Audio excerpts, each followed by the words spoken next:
Good afternoon.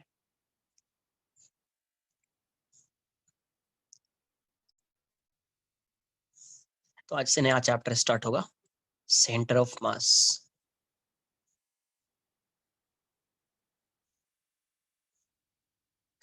Good afternoon. या कहीं कहीं पे ऐसा लिखा होगा system of particles, system of particles.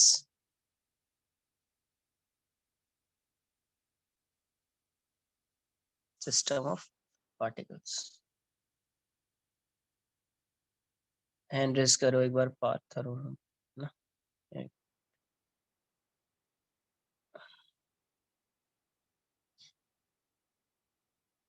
क्या बोल रहे हो? नहीं नहीं नहीं, इसमें ये लेंदी चैप्टर है ना। ये हुआ रोटेशन हुआ, ये सब डब्ल्यूपी से तो लेंदी है। डब्ल्यूपी तो बहुत छोटा सा चैप्टर है, ज्यादा कुछ तो है नहीं, खाली बस एक ही है, वर्क एनर्जी थ्योरम, उसी का यूज करते रहते हैं।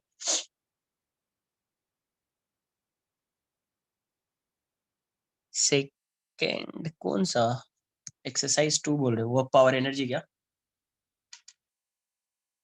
अच्छा ठीक है, जो भी एक बार लास्ट में बोल देना, मैं डिस्कस कर लूंगा। ठीक है, लास्ट में एक बार देख लेता हूँ मैं क्या है, उतना याद तो है नहीं। हाँ, पावर ऑफ एन इंजन वो तो खत्म हो गया ना, वो चैप्टर तो खत्म हो गया। पावर ऑफ एन इंजन उसी का था।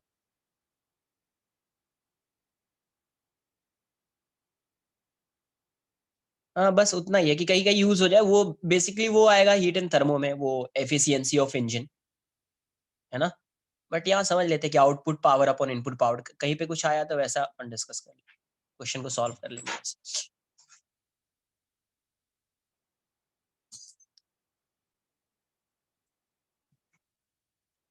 अभी तो पॉसिबल नहीं है, आई थिंक ये खत्म तो नहीं हो पाएगा, ये कंप्लीट चैप्टर तो नहीं हो पाएगा अभी।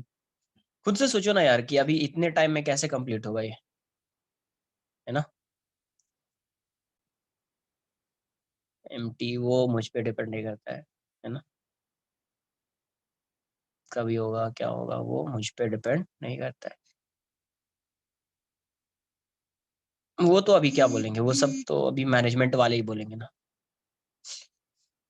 2 चैप्टर चल रहा है इसलिए तुमको वैसा लग रहा है। हो जाएगा टाइम के साथ, सॉल्व करते रहो ना, आ जाएगा। इतना ज्यादा अगर लोड लोगे ज्यादा तो फिर कुछ नहीं होगा यार। ठीक है, तो आराम से थोड़ा सॉल्व करो, कुछ भी आ रहा है उसको डिस्कस करो, फिर आ जाएगा। टेंशन लेने से ज्यादा नहीं होता है कुछ,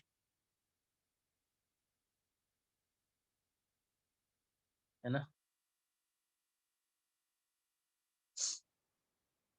तो देखो यहाँ सेंटर ऑफ मास को एक बार समझ लेते हैं कि एग्जैक्टली है क्या सेंटर ऑफ मास। अभी क्या है,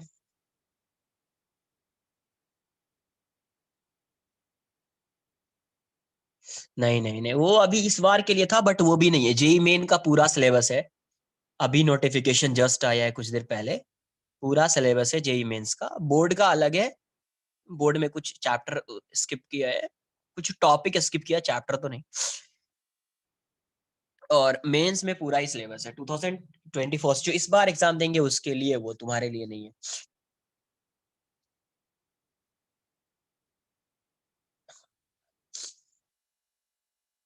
फर्स्ट फर्स्ट चैप्टर, ये मतलब अभी स्टार्ट ही करेंगे। 11th का भी एक बार देख लेना क्या है, नोटिफिकेशन तो आ गया है। सेंटर ऑफ मास और सिस्टम ऑफ पार्टिकल्स, यहीं से स्टार्ट कर रही है चैप्टर को, न्यू चैप्टर है। इसको समझ लो पहले। अब क्या कर रहे हो, एक बॉल को स्पिन करा रहे हो।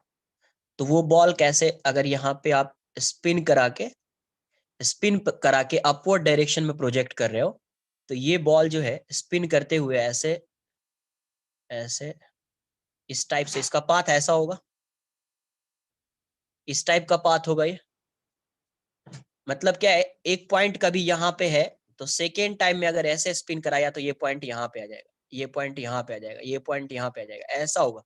हर पॉइंट जो है अगर स्पिन कराओगे तो हर उसका पॉइंट चेंज होगा, बट इसका एक सेंटर है, वो एक लाइन के अलॉन्ग रहेगा। इसका एक सेंटर है, वो एक ही लाइन के अलॉन्ग रहेगा, इस लाइन के अलॉन्ग रहेगा ये। अगर बॉल को स्पिन करा के अपोजिट डायरेक्शन में आप प्रोजेक्ट करते हो तो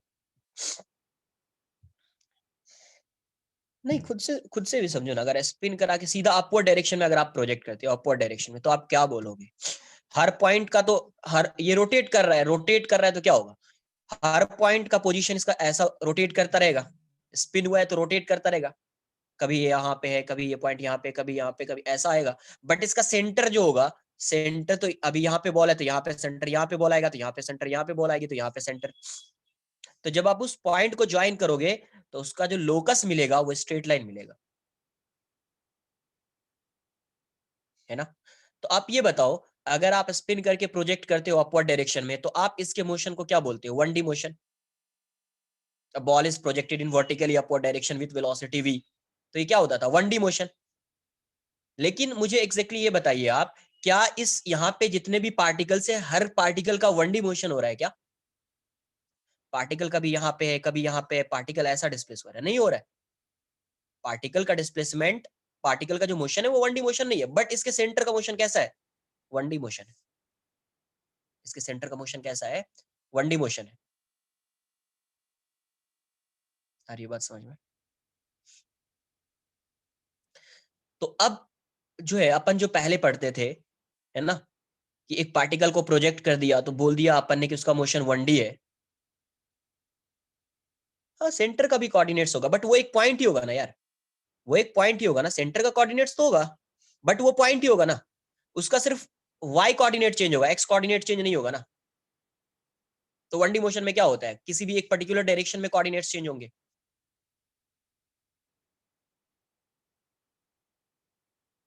है ना?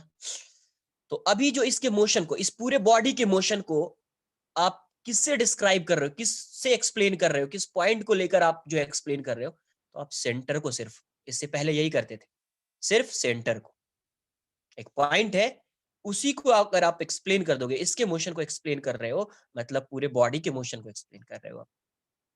वैसे ही आपने क्या किया कि मान लो ये एक रॉड है, आपने ऐसा रोटेट करके इसको ऐसे किसी एंगल पे प्रोजेक्ट कर दिया, तो इसका पाथ जो होगा, किसी एंगल पे प्रोजेक्ट किया है तो इसका जो पाथ, अब देखो ये रोटेट करता हुआ जाएगा, कभी ऐसा है, कभी ऐसा हो जाएगा, है ना, कभी ऐसा हो जाएगा, यहाँ पे आएगा, मान लो ऐसा हो गया, कभी ऐसा हो गया, कभी ऐसा, इस टाइप से, कभी ऐसा।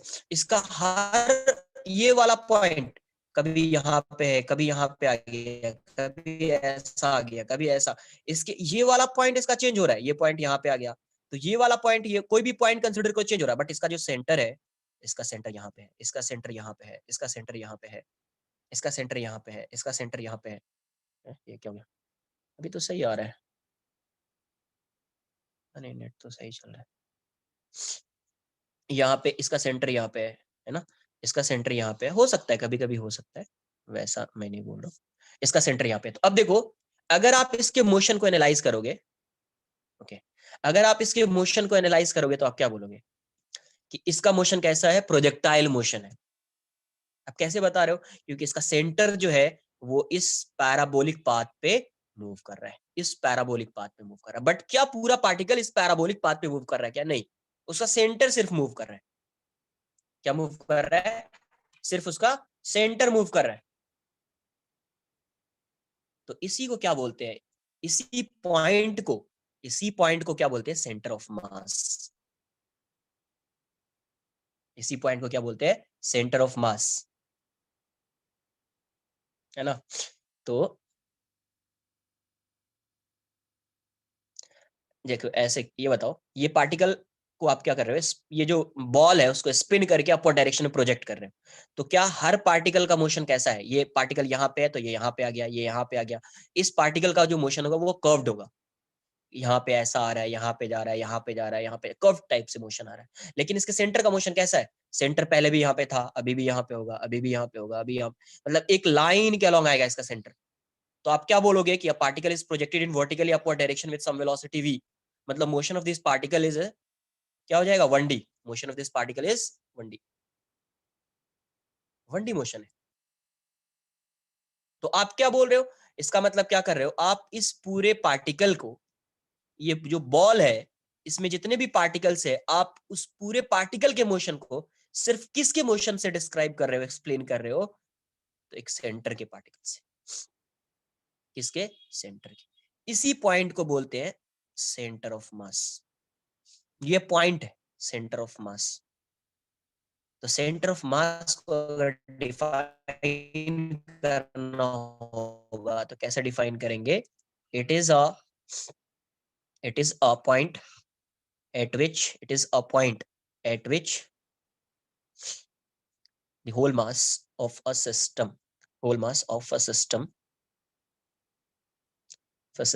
can be assumed। ये क्या हो रहा है? सही तो आ रहा है, फिर क्या हो जा रहा है? Can be assumed to be।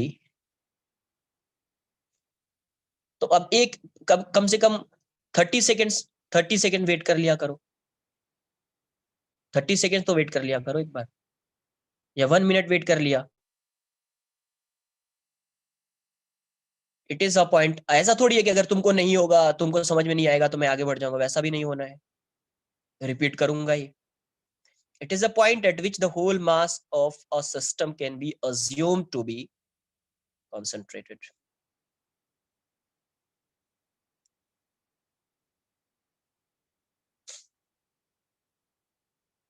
है ना? Can be assumed to be concentrated।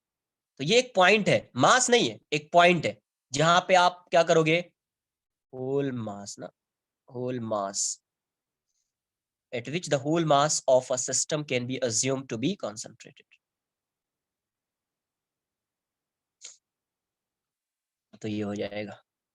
अब जैसे देखो ये रिंग है, ये क्या है? ये एक रिंग है, सेंटर पे लाई करेगा।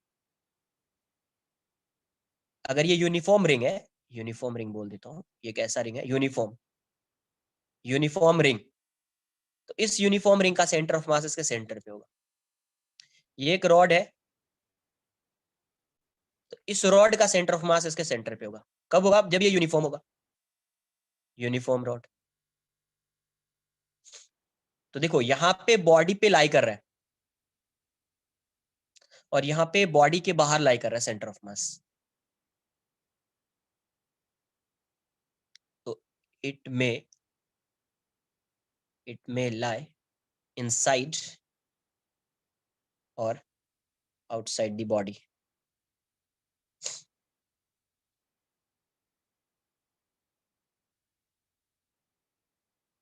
अब ये वाला इनसाइड नहीं, इनसाइड और आउटसाइड मतलब बॉडी, इनसाइड मतलब इस बॉडी पे ही कहीं ना कहीं पे, किसी पॉइंट पे। आउटसाइड मतलब इसके बाहर। अरे या खुद से समझो ना, यहाँ पे सेंटर ऑफ मास का मतलब क्या होता है कि उस पूरे बॉडी, जैसे एक बॉल लिया या एक रिंग लिया, रिंग को रोटेट करा के वर्टिकली अपवर्ड डायरेक्शन में ले गए, तो इसका कौन सा पॉइंट जो है कि स्ट्रेट लाइन में जाएगा? तो सेंटर ही जाएगा, बाकी कोई पॉइंट नहीं जाएगा ना। तो इसी सेंटर को बोलेंगे अपन centre of mass. Non uniform होगा तो उसका मास स्ट्रेट लाइन में वो नहीं जा पाएगा, नॉन यूनिफॉर्म होगा तो स्ट्रेट लाइन में नहीं जा पाएगा। उसको डिस्क्राइब अपन एक्सप्लेन करेंगे, क्या होगा नहीं होगा, आगे डिस्कस करेंगे उन सब चीज को, है ना? नॉन यूनिफॉर्म का क्या होता है नहीं होता है।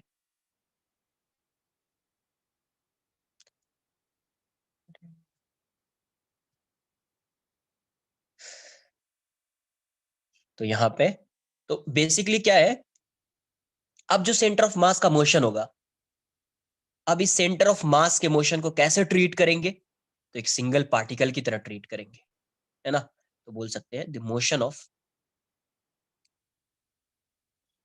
हाँ सेकेंड में तो पैराबोलिक पाथ था, है ना? The motion of centre of mass is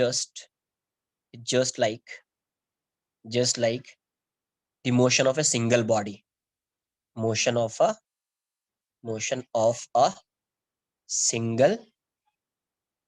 single body। बाकी सबका तो नहीं है। अगर वैसा हो रहा है तो एक बार फिर से आप, है ना, आप लीव करके हाँ कनेक्ट कर लीजिए, रिकनेक्ट हो जाओ ना फिर से। Motion of a centre of mass just like the motion of a single body. एक बार इसको नोट कर लीजिए आप।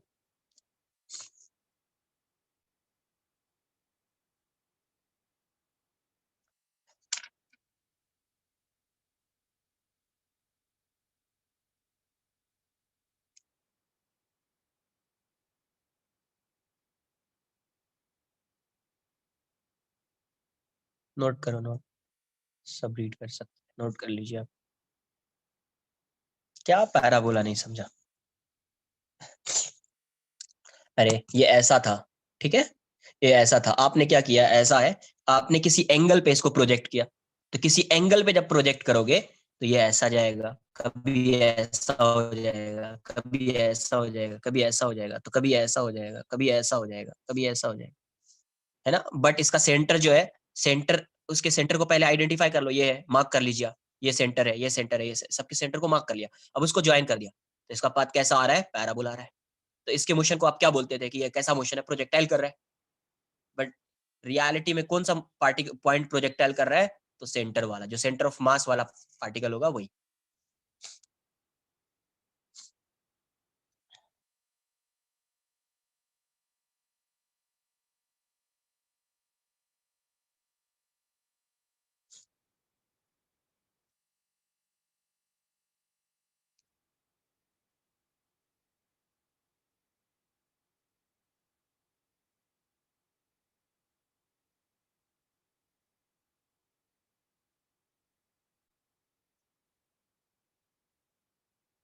वो क्वेश्चन देखो, अभी फिर से आगे पढ़ते जाएंगे, है ना, जब बोल दूंगा कि हाँ सेंटर ऑफ मास कैसे फाइंड करना है, वो हो गया, फिर अगर मैं उसको एक्सप्लेन नहीं करूँ ना, तो फिर तुम्हारे डाउट्स आए तो मुझे सही लगेगा, अच्छा भी लगेगा, है ना। अभी तो कुछ बताया ही नहीं है ना, क्या बताया है अभी।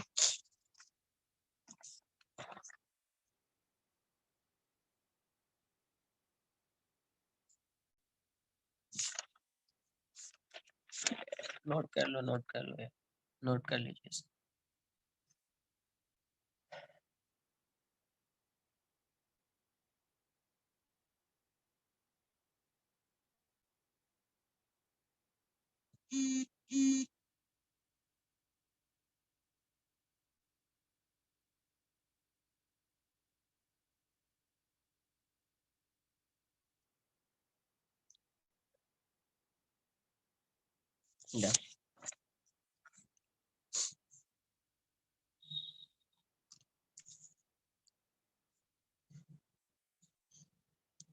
Centre of mass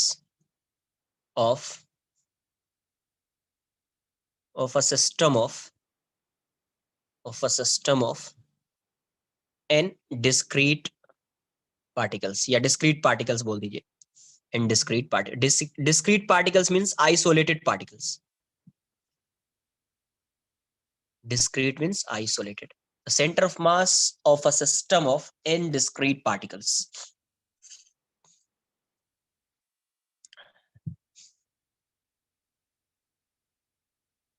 x Y Z होगा, जेड इसके परपेंडिकुलर है ना, इसके परपेंडिकुलर है Z, X Y and Z, Z is perpendicular to this plane, ऐसा है जेड, है ना। तो इस स्पेस में पार्टिकल से बहुत सारे, इसका मास m1 है ना, और यहां से जो इसका डिस्टेंस है ये r1 है, r1, इसका कोऑर्डिनेट x1 y1 z1, इस तरह से यहाँ पे पार्टिकल्स है m2, इसके coordinates x2 y2 z2, vector लिखेंगे तो r2, है ना। यहाँ पे पार्टिकल्स है m3 x3 y3 z3, हाँ कैसा भी है, कोऑर्डिनेट्स लिख रहे हैं अपन। मान लीजिए यहाँ पे पार्टिकल है mn, ये r3 है, ये rn हो जाएगा, mn ऐसे बहुत सारे n पार्टिकल्स है, तो xn yn zn, X Y Z. अब इन सब पार्टिकल्स को मैं एक सिस्टम मान लेता हूं, ये क्या हो गया, एक, इन सब पार्टिकल को मिला के मैंने एक सिस्टम बना दिया, क्या बना दिया, सिस्टम। इन सब बहुत सारे एन पार्टिकल्स हैं, तो एन पार्टिकल्स को कंबाइन करके एक सिस्टम बना दिया। अब इस सिस्टम को, अब पता है कि अब हर पार्टिकल के मास, हर पार्टिकल के मोशन को एनालाइज करना बहुत डिफिकल्ट है ना, to analyse the motion of individual particle is more complex, बहुत ज्यादा कॉम्प्लेक्स। बट अगर एक एक सिंगल पार्टिकल होता तो उसके मोशन को एनालाइज करना बहुत इजी है, सिंपल है। तो अब क्या करना है, इन सब पार्टिकल को मैं हटाकर एक सिंगल पार्टिकल बनाऊंगा, सिंगल पॉइंट, ये x और ये z हो जाएगा, ये सिस्टम है आपका, ऐसा कुछ सिस्टम था। तो इसको एक पॉइंट मान लिया मैंने, यहाँ पे एक पॉइंट है जिसको मैं सी बोल रहा हूँ, COM या CM, सेंटर ऑफ मास। अब यहां से इसका जो डिस्टेंस है ये है RCM। इसके जो कोऑर्डिनेट्स है XCM, YCM और ZCM। टोटल मास जो होगा इस सिस्टम का, M टोटल, टोटल मास ये हो जाएगा M1 plus M2 plus Mn। मतलब सिग्मा M टोटल को मैं MT लिख देता हूं, ये हो जाएगा sigma MI equals to 1 to N। Clear? तो ये पूरा मास कहां पे रहेगा? इसी पॉइंट पे रहेगा MT। ये पूरा मास कहां पे रहेगा? इसी पॉइंट पे होगा MT। तो डिस्क्रीट पार्टिकल मतलब आइसोलेटेड पार्टिकल्स है, उन सबको मिला के मैंने एक सिंगल पार्टिकल बना दिया यहाँ पे। यहीं पे इस पूरे सिस्टम का मास होगा MT। इसी पॉइंट को बोलेंगे सेंटर ऑफ मास। तो ये सेंटर ऑफ मास फाइंड कैसे करते हैं? तो ये एक फॉर्मूला होता है, इसका कोई डेरिवेशन नहीं है। RCM है ना, एक्सपेरिमेंटल ऑब्जर्वेशन है, तब फॉर्मूला आया है, एक्सपेरिमेंट करके ये फॉर्मूला आया है। इसका कोई डेरिवेशन नहीं है। आएगा M1 R1 M2 R2 plus Mn Rn upon M1 plus M2 plus Mn।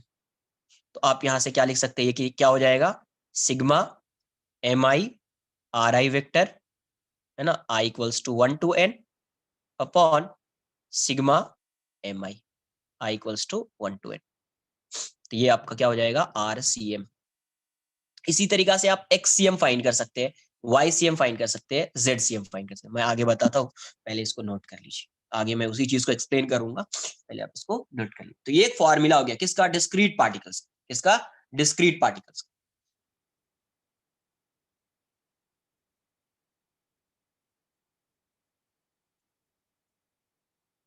Mn mass of nth particle.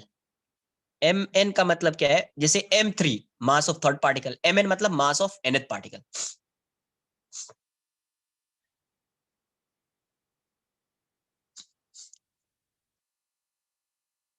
Note कर लीजिए एक बार।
बताऊंगा बताऊंगा।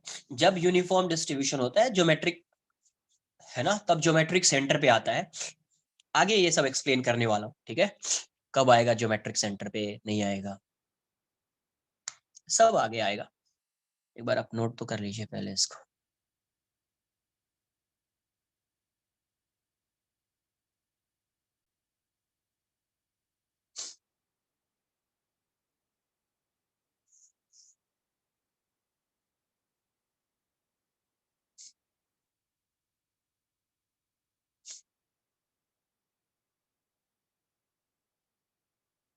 वेक्टर, हाँ, vector of centre of mass. RCM is vector of centre of mass. हाँ, discrete particles के लिए ये सब है। ये सब किसके लिए? Discrete particle.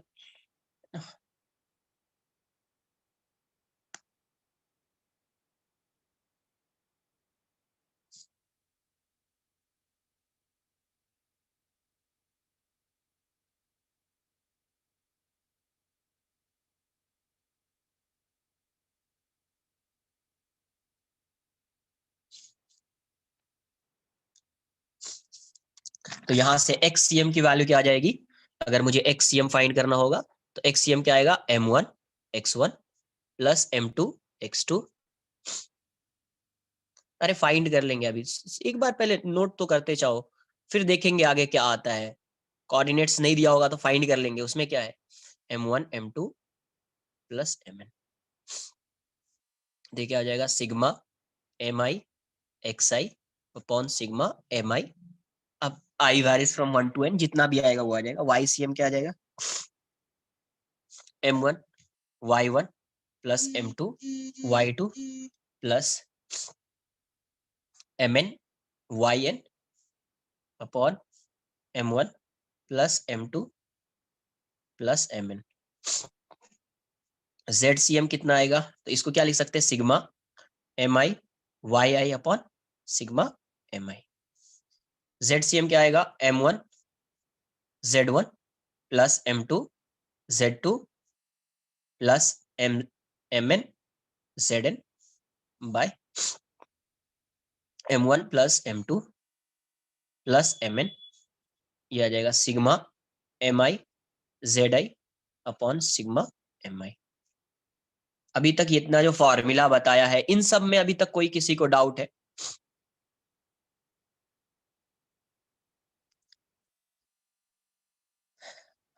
ठीक है, अब देखो यहाँ पे समझ लीजिए कुछ, जैसे मान लेता हूं मैं एक कार्टेशियन कोऑर्डिनेट सिस्टम मैंने यहाँ पे बनाया एक्स वाई सपोज, और यहाँ पे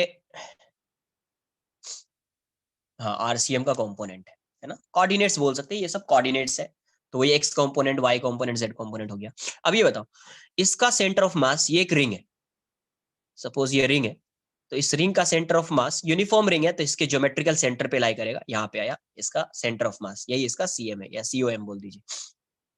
ये एक्स वाई कोऑर्डिनेट यहाँ पे लिया, तो अब यहां से क्या होगा, इसका एक्स कोऑर्डिनेट वाई कोऑर्डिनेट कुछ आएगा, यहाँ पे x1 मान लेते हैं, ये y1 x0 y0 आ गया है ना, एक्स वाई प्लेन में ये रिंग है, तो इस पॉइंट का कोऑर्डिनेट क्या आ जाएगा, x0 y0 आ जाएगा। अब मैं यहाँ पे कार्टेशियन कोऑर्डिनेट सिस्टम लेता हूँ, वही रिंग है, रिंग का पोजीशन वही ऐसा ही रिंग है, ये सेम रिंग है, बट कार्टेशियन कोऑर्डिनेट सिस्टम अभी कहाँ पे, इस लाइन पे नहीं होके थोड़ा सा इस साइड लिया है, थोड़ा सा इस साइड लिया है। अब ये बताइए, इसका एक्स कोऑर्डिनेट चेंज हो जाएगा अभी,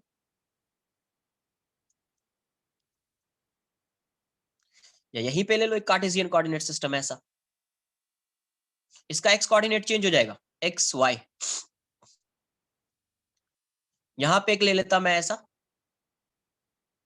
यहां पे कोऑर्डिनेट सिस्टम लेता तो कुछ और आता, ये वैल्यू कुछ और होती, ये वाली वैल्यू कुछ और होती।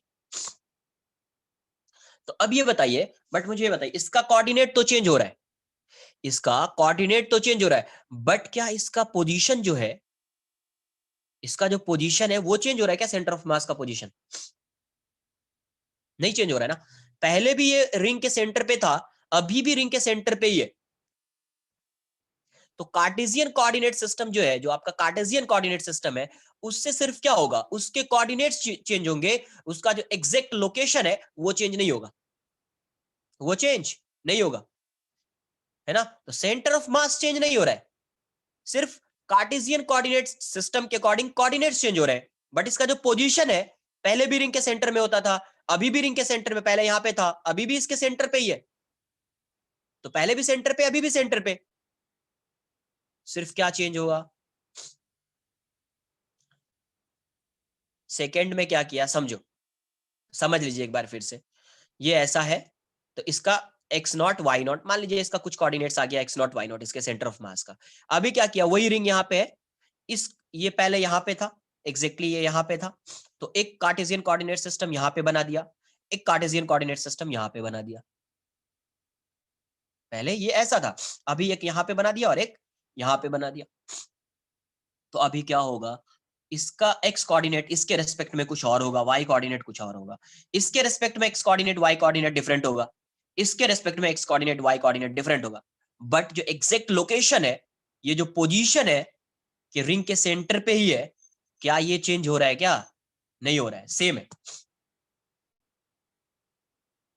हाँ बस ओरिजिन को शिफ्ट किया है ना, ओरिजिन को शिफ्ट किया। तो इसका मतलब क्या हो गया कि position of centre of mass, हाँ, with respect to position of centre of mass does not depend on Cartesian coordinate system,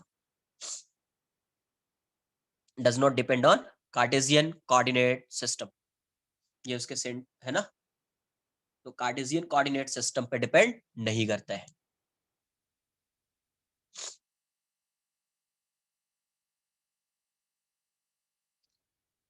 ये बात समझ। सेकेंड थिंग, अगर बहुत सारे पार्टिकल्स हैं, मान लो सिस्टम ऑफ पार्टिकल्स है,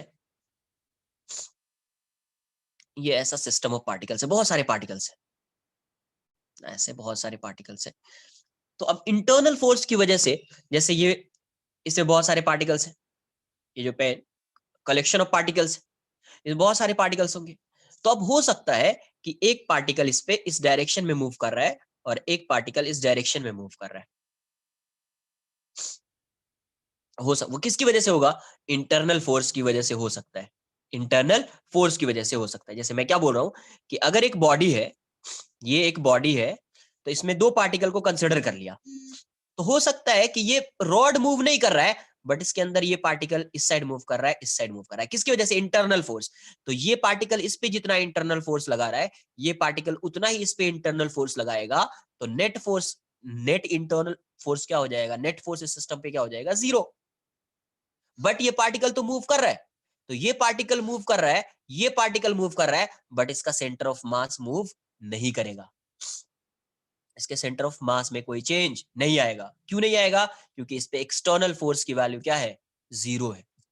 तो इंटरनल फोर्स की वजह से कभी भी सेंटर ऑफ मास चेंज नहीं होगा, इंटरनल फोर्स की वजह से कभी भी सेंटर ऑफ मास चेंज नहीं होगा। किसकी वजह से होगा? तो एक्सटर्नल फोर्स की वजह से होगा। किसकी वजह से होगा? तो एक्सटर्नल फोर्स की वजह से होगा सेंटर ऑफ मास चेंज, है ना, क्योंकि ये पार्टिकल इस पे जितना फोर्स लगाएगा, ये भी उतना ही इस पे फोर्स लगाएगा, तो नेट फोर्स 0 है। नेट फोर्स क्या है? 0 है। इसलिए क्या होगा? इसलिए मतलब इंटरनल फोर्स की वजह से उसको ऐसे समझ लेते हैं, ज्यादा बेटर है उसको ऐसे, एक पार्टिकल यहां पे, एक पार्टिकल यहां पे है। अभी समझ में आया? एक पार्टिकल यहां पे है, एक पार्टिकल यहां पे है। अरे ये बताओ, ये मूव कब करेगा? जब उस पे एक्सटर्नल फोर्स लगता है किसी भी पार्टिकल पे, तभी उसका मोशन आता है ना यार। जब ये वैल्यू 0 होगी तभी तो मूव करेगा ना, नॉन जीरो होगी। बट यहाँ पे तो कोई फोर्स एक्ट ही नहीं कर रहा है। जब फोर्स एक्ट नहीं कर रहा है तो इसका मोशन होगा क्या? इस रॉड का नहीं होगा। इसको ऐसे समझो, इसको इस एग्जांपल से ज्यादा थोड़ा क्लियर होगा, मुझे ऐसा लग रहा है। यहां से देखिए, ये मान लीजिए ये बताता हूँ, सब आएगा। ये इसका मास कुछ m है, इसका भी मास m है, तो इन दोनों के बीच क्या होगा? ग्रेविटेशनल फोर्स एक्ट करेगा। तो ग्रेविटेशनल फोर्स अट्रैक्टिव फोर्स होता है, ये इसको अट्रैक्ट कर रहा होगा, ये जो है इसको अट्रैक्ट कर रहा होगा, और ये इसको अट्रैक्ट कर रहा होगा। तो इस पे फोर्स F है, इस पे फोर्स F है। अभी जो होगा, अभी इसका सेंटर ऑफ मास इसके सेंटर पे लाई कर रहा होगा कहीं यहाँ पे, क्योंकि इसका मास m है, इसका मास m है, तो इन दोनों का मास दोनों का सेम है, तो इसीलिए इन दोनों का जो सेंटर ऑफ मास होगा कहीं यहाँ पे लाई कर रहा होगा। फाइंड भी करेंगे आगे, कहीं यहाँ पे लाई कर रहा होगा इसका सेंटर ऑफ मास। अब ये बताओ कि इस पे फोर्स F लग रहा है, इस पे फोर्स F लग रहा है, तो किसी टाइम के बाद ये यहाँ पे आ गया, ये यहाँ पे आ गया, इतना डिस्प्लेस हो गया। बट इस सिस्टम पे नेट फोर्स कितना है? F एक्सटर्नल कितना है? सिस्टम की बात कर रहे हैं, 0। सिस्टम पे F एक्सटर्नल क्या है? 0 है।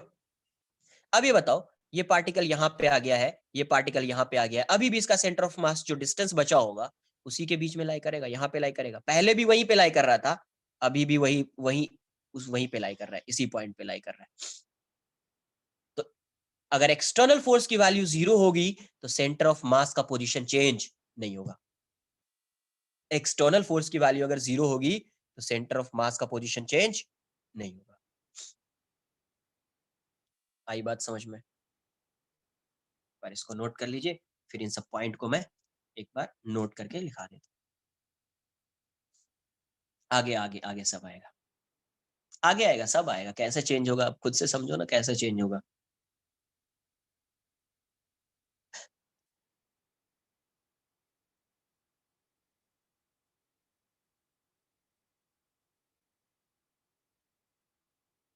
एक बार पहले नोट करो, नोट करो कैसे चेंज होगा वो बताता हूँ, नोट करो पहले इसको।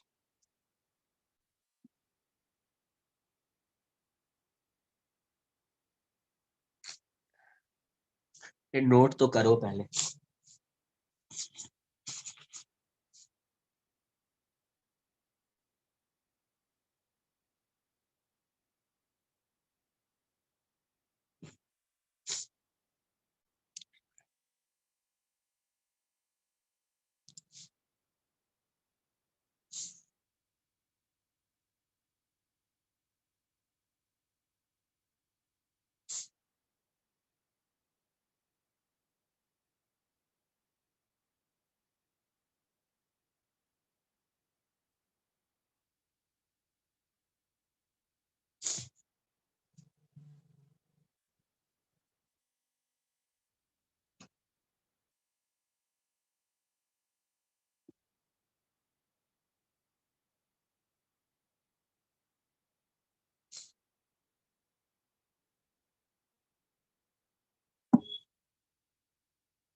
अब यहां से देखिए क्या होगा।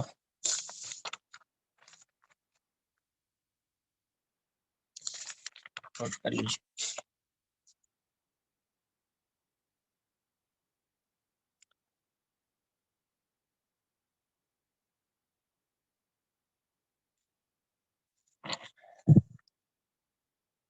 अब मुझे ये बताओ, मान लो दो पार्टिकल है, ठीक है, ऐसे पार्टिकल्स है। एक पार्टिकल ये है, इस पे फोर्स ऐसा लग रहा है, एक इस डायरेक्शन में लग रहा है फोर्स, इस पे इस डायरेक्शन में फोर्स लग रहा है। तो यहाँ पे एफ एक्सटर्नल क्या है? सिस्टम की बात कर रहे हैं, पूरे सिस्टम पे। सिस्टम ये दोनों है, ग्रेविटेशनल फोर्स की अभी बात नहीं कर रहे, ऐसे कोई फोर्स एक्ट कर रहा है, ग्रेविटी नहीं है, ग्रेविटी की बात नहीं कर रहे अभी, है ना। सिर्फ अभी मान रहे कोई एक्सटर्नल फोर्स एक्ट कर रहा है, मतलब यहाँ पे पार्टिकल है, आप फोर्स लगा रहे हो, आप इस पे फोर्स एफ लगा रहे हो, है ना, आप इस पे एफ फोर्स अप्लाई कर रहे हैं। तो अभी अब क्या होगा इस केस में, सिस्टम पे कितना फोर्स है? 2F। सिस्टम पे फोर्स कितना होगा? 2F। तो अब ये बताइए, सिस्टम पे फोर्स, अब इसका सेंटर ऑफ मास यहाँ पे, अब इसका सेंटर ऑफ मास यहाँ पे, कुछ टाइम के बाद दोनों की वेलोसिटी, दोनों का एक्सेलरेशन तो सेम होगा।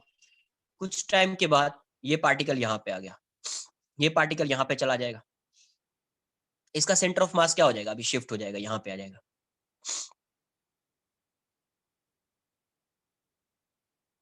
इससे पहले वाले एग्जाम्पल में क्या देखा था, फिर से उसको एक बार ड्रॉ करो।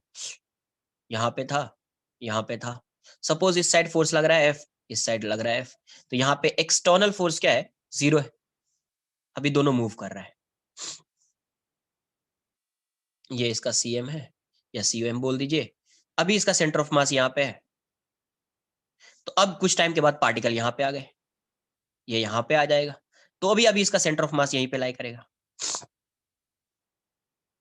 इसी लाइन पे लाई करेगा सेंटर, जहां पे था वहीं पे। इसका मतलब जब एक्सटर्नल फोर्स 0 होगा तो सेंटर ऑफ मास का पोजीशन चेंज नहीं होगा। एक्सटर्नल फोर्स अगर नॉन जीरो है तो सेंटर ऑफ मास का पोजीशन चेंज हो जाएगा, पहले यहाँ पे था अभी यहाँ पे आ गया।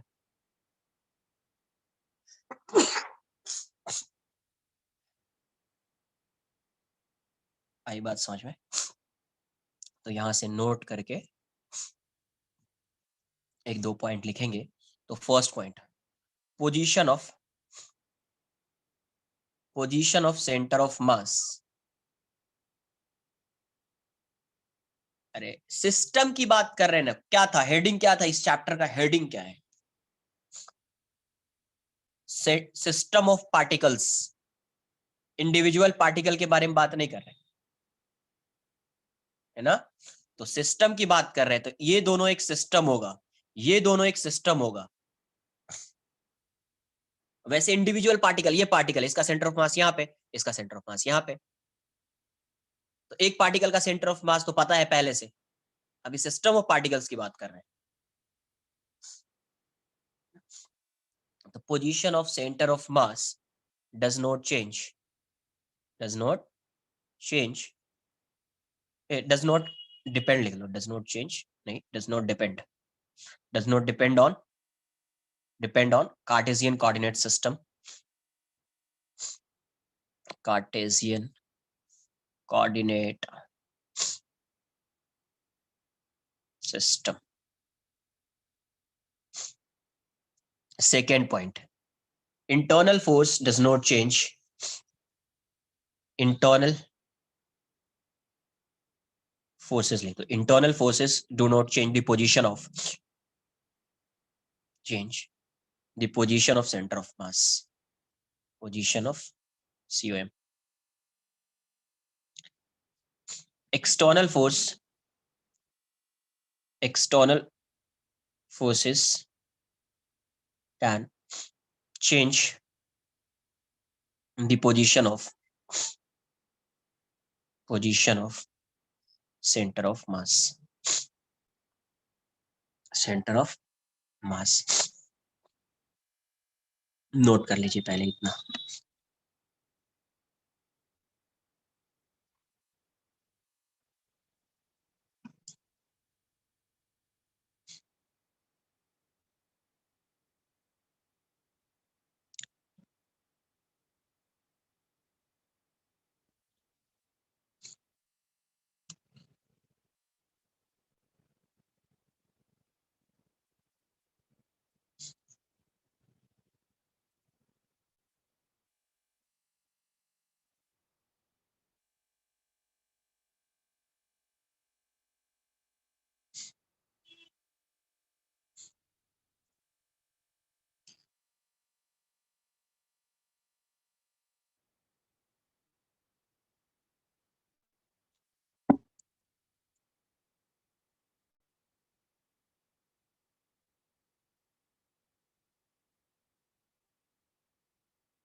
ऑपोजिट डायरेक्शन में होगा तो नेट फोर्स कितना आ रहा है? 0.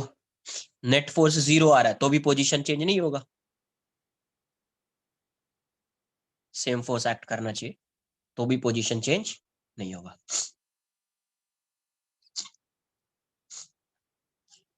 ऐसे सोचो ना खुद से, ये इस डायरेक्शन में मूव कर रहा है या इस डायरेक्शन में, तो अभी यहाँ पे आ जाएगा, अभी यहाँ पे आ जाएगा, तो भी इन दोनों के बीच का सेंटर यहीं पे लाई करेगा.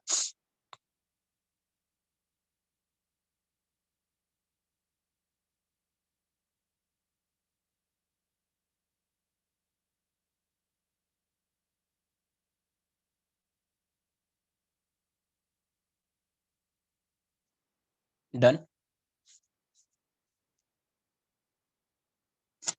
अब यहां से अगर देखिए कहीं पे एक थर्ड पॉइंट में ही, हाँ थर्ड पॉइंट को ही आप में आगे कंटिन्यू कीजिए आप. तो इसमें क्या है कि देखो इफ एफ एक्सटर्नल इज 0, अगर एक्सटर्नल फोर्स 0 हो गया देन डेल्टा आरसीएम की वैल्यू क्या हो जाएगी? 0 हो जाएगी. डेल्टा आरसीएम मतलब क्या? Change in position of centre of mass. Change in position of centre of मास. तो डेल्टा आरसीएम की वैल्यू क्या हो जाएगी? 0 हो जाएगी. If F external is 0 then delta RCM, क्योंकि अगर एक्सटर्नल फोर्स 0 है तो सेंटर ऑफ मास का पोजीशन चेंज नहीं होगा, मतलब डेल्टा आरसीएम की वैल्यू क्या हो जाएगी? 0 हो जाएगी. इफ एफ एक्स या sigma F x is 0, net force along x direction is 0, then delta xcm would be 0. Then delta xcm would be 0. If delta fy is 0, then sigma fy is 0, then delta ycm would be 0. If sigma fz is 0, then delta zcm would be 0. Delta zcm would be 0. Clear है?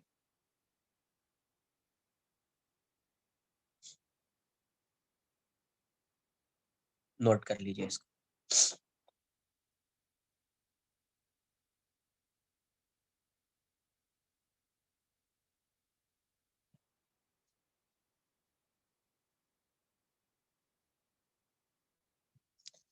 Next लिखेंगे centre of mass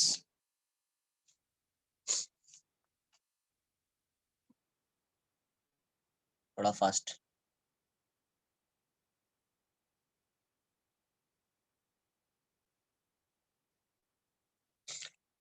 center of mass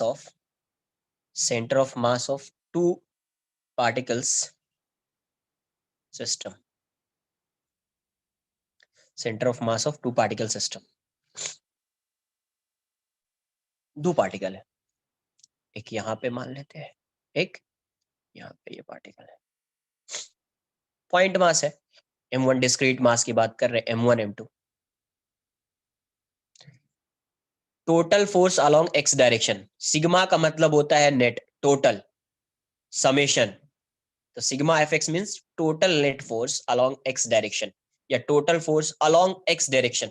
sigma fy मतलब total, यहाँ पे sigma f भी लिख सकते थे, चलेगा, या यहाँ पे ऐसा भी लिखा, सिग्मा f इक्वल्स टू 0 मतलब net force along x direction.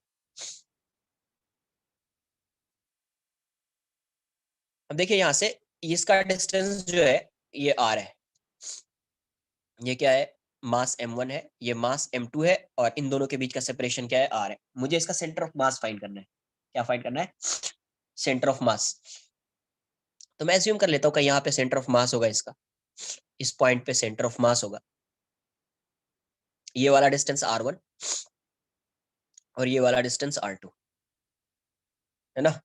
तो मैं क्या करता हूँ, इसको x के अलोंग अज्यूम कर लेता हूँ, ये यहाँ पे है, ये यहाँ पे है, ये x एक्सिस है, x पे ये पॉइंट मास है तो x पे ही मान लिया, m1 m2। तो इस ये ज्यादा बेटर है, इसको यहीं पे मान लो, नहीं इसको यहाँ पे मान लो, ये ज्यादा सही है ना। इसको आप यहाँ पे मान लीजिए, ये y एक्सिस है, ये x है, तो ये इसका कोऑर्डिनेट क्या हो जाएगा, 0 0। m1 m2, m1 इसका कोऑर्डिनेट 0 0, इसका कोऑर्डिनेट क्या हो जाएगा, तो ये डिस्टेंस r है और y कोऑर्डिनेट तो 0 है, तो r 0 हो जाएगा। इसका सेंटर ऑफ मास यहाँ पे है, तो ये वाला डिस्टेंस क्या है, r1, तो इसका सेंटर ऑफ मास कोऑर्डिनेट क्या हो जाएगा, r1 0, r1 0। तो यहां से आप पहले इस वाले से देख लीजिए, यहां से इक्वेशन क्या आएगा, r1 plus r2 equals to r, equation 1 क्या आया, r1 plus r2 equals to r। यहाँ पे अगर आप r1 फाइंड करेंगे, xcm फाइंड करेंगे, xcm क्या होगा, m1 x1 plus m2 x2 bye m1 plus m2। तो xcm क्या है यहाँ पे, r1, xcm क्या है, r1, तो r1 equals to m1, x1 क्या है 0, m2 x2 की वैल्यू क्या है r upon m1 plus m2। तो यहाँ पे ये r1 की वैल्यू क्या हो गई, r1 equals to m2r by m1 plus m2।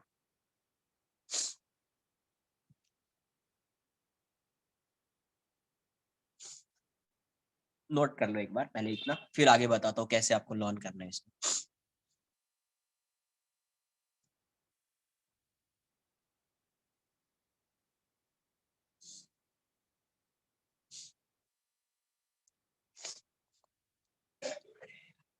ये वाला डिस्टेंस कितना है, r1, इसको क्या मान लिया, अज्यूम किया, ये गिवन है, ये गिवन है, ये और ये तो अननोन है यार, ये गिवन है, m1 m2 गिवन है। मैंने अज्यूम कर लिया कि यहाँ से यहाँ का डिस्टेंस क्या है, r1, और ये वाला डिस्टेंस r2 है, तो r1 की वैल्यू फाइंड कर लिया। नोट कर लीजिए पहले इतना।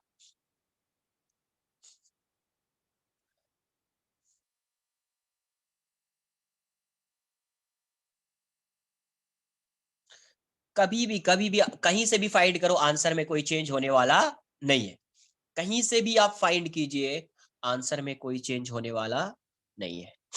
इसका सेंटर ऑफ मास यहाँ पे है, तो यहाँ पे आप ओरिजिन लोगे तो भी सेंटर ऑफ मास यहीं पे आएगा, यहाँ पे लोगे तो भी यहीं पे आएगा, ओरिजिन को यहाँ पे शिफ्ट कर दो तो भी यहीं पे आएगा,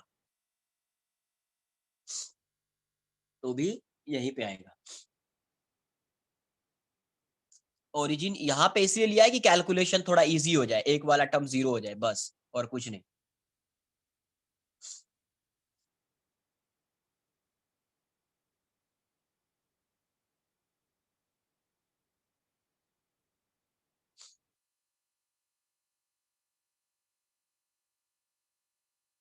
तो r1 की वैल्यू क्या आई, m2 r bye m1 plus m2। अब इसकी वैल्यू को मैं पुट करूंगा इक्वेशन 1 में, put the value of r1 in equation 1। तो इसकी वैल्यू को मैं इक्वेशन 1 में पुट कर देता हूं,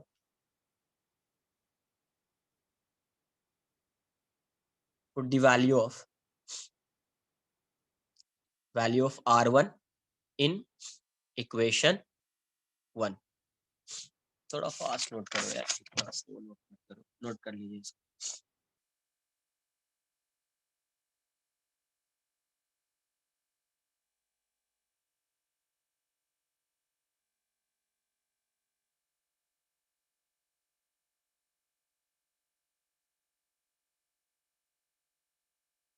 Put the value of R1 in equation 1. तो यहां से क्या आ जाएगा, R1 की जगह पे क्या लिखेंगे अपन, M2R by M1 plus M2 plus R2 equals to R. इसको इस साइड लेकर जाइए, तो R2 की वैल्यू कितनी हो गई, R minus M2R by M1 plus M2. तो यहाँ से R2 की वैल्यू, हाँ वही आएगी, यहाँ कितना आ जाएगा, M1R plus M2R minus M2R by M1 plus M2. LCM ले लिया, M1 plus M2, ये वाला टर्म कैंसल आउट हो जाएगा. तो यहाँ से R2 की वैल्यू क्या आ जाएगी, M1R by M1 plus M2, M1R by M1 plus M2. अब यहाँ से ऐसे समझिए आप, ये आपका M1 है, ये आपका M2 है, and separation between M1 and M2 is R. इसका सेंटर ऑफ मास कहीं यहाँ पे एज्यूम कर लिया, ये इसका सेंटर ऑफ मास है, और ये वाला डिस्टेंस R1 है, और ये वाला डिस्टेंस क्या है, R2. R1 क्या है, position of centre of mass from M1. R1 क्या है, position of centre of mass from M1. तो M1 से अगर आप पोजीशन फाइंड करेंगे तो M2 लिखेंगे पहले. क्या लिखेंगे, M2. M1 से पोजीशन फाइंड कर रहे हैं तो पहले आप M2 लिखना पड़ेगा, M2 upon total mass M1 plus M2 into separation between particles R. Total separation between particles क्या है, M1 and M2 is R. जैसे R2 फाइंड कर रहे हैं, R2 कहां से डिस्टेंस है, तो position of centre of mass from M2, position of centre of mass from M2, यहां से डिस्टेंस है. तो यहां से अगर इसका पोजीशन फाइंड करना है तो पहले आपको M1 लिखना पड़ेगा, M1 upon total mass M1 plus M2 into separation between particles. R1 कहां से पोजीशन है, M1 से. तो अगर यहां से डिस्टेंस आप फाइंड करोगे सेंटर ऑफ मास का, तो पहले आपको ये लिखना पड़ेगा M2. तो M2 upon total mass into total distance. और R2 यहां से फाइंड कर रहे हैं तो पहले इसका मास लिखेंगे, M1 by M1 plus M2 into R. है ना, ये चीज आपको समझ में आनी चाहिए. अगर मैं इसको डिवाइड कर दूं, वो कब आएगा, हाँ ये सेंटर ऑफ मास और सेंटर ऑफ ग्रेविटी अभी अपने लिए तो सेम है, बट एग्जैक्टली है होगा क्या, कि अगर g की वैल्यू अगर वैरी करेगी, if g is variable, then in that case centre of mass and centre of gravity would be different. लेकिन अगर g की वैल्यू कांस्टेंट है ना, if g is constant, then centre of mass is nothing but centre of gravity. ये कब होगा, जब g की वैल्यू क्या होगी, कांस्टेंट होगी, तब. तो ग्राउंड पे रख दिया कोई भी चीज जिसकी हाइट बहुत कम है, हाइट ज्यादा नहीं है, तो सेंटर ऑफ ग्रेविटी को कांस्टेंट मान लेंगे, उस केस में centre of mass equals to centre of gravity हो जाएगा, है ना. तो आप इसको अब यहां से देखो, एक बार आप डिवाइड कर दो, हाँ एक बार आप डिवाइड करो, तो यहां से क्या आएगा, R1 upon R2 equals to, ये वाला कैंसिल आउट हो जाएगा, ये भी कैंसिल आउट हो जाएगा, ये भी कैंसिल आउट हो जाएगा, क्या आ जाएगा, M2 by M1, M2 by M1. तो यहां से ये क्या आएगा, M1 R1 equals to M2 R2, M1 R1 equals to M2 R2. तो ये वाला जो टर्म दिख रहा है आपको, इसको आप लर्न कर लेंगे, ये भी लर्न कर लेंगे. हाँ सेंटर ऑफ मास तो जस्टिफाइड हो ही गया है. अब यहां से समझो, M1 R1 equals to M2 R2, यहां से आप क्या बोलोगे, if M1 is greater then, suppose M2 is greater than M1, अगर यहाँ पे if M2 is greater than M1, then अगर ये वैल्यू ग्रेटर हो जाएगी, M2 की वैल्यू ग्रेटर है M1 से, तो इस पूरे का रेशियो 1 से ग्रेटर हो जाएगा. if M2 is greater than M1, तो ये रेशियो, मतलब यहाँ पे भी आप बोल सकते हो ना, R1 upon R2 is greater than 1, R1 upon R2 is greater than 1, it means R1 is greater than R2, then R1 is greater than R2. इसकी मीनिंग क्या हो गई, देखो यहाँ पे दो पार्टिकल्स है, ये और ये, इसका मास ग्रेटर है इससे, तो ये वाला डिस्टेंस ग्रेटर हो जा रहा है इससे, m2 is greater than m1, तो r1 is greater than r2, इसका मतलब centre of mass lies towards heavier mass या हेवियर पार्टिकल।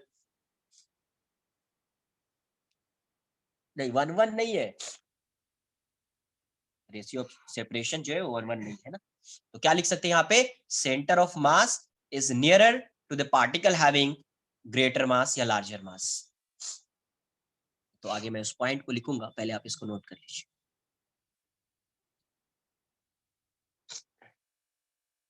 यस, मास का रेशियो, मास की वैल्यू अगर सेम होगी, दोनों का मास इक्वल होगा, then in that case r1 equals to r2। हाँ ऑलवेज एप्लीकेबल है, ये तो हमेशा एप्लीकेबल है।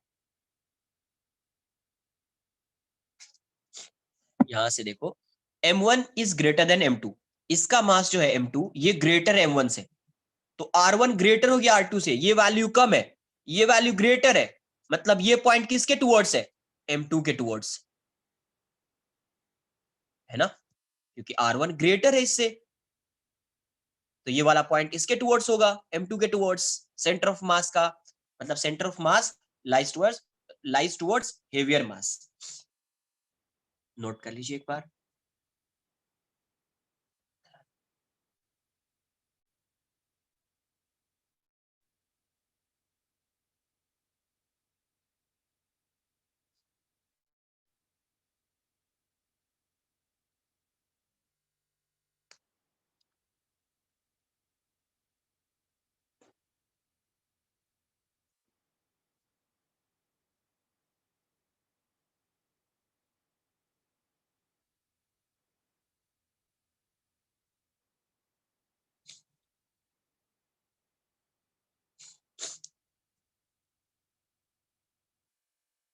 यस, m1 की वैल्यू अगर m2 के इक्वल हो गई, then r1 equals to r2।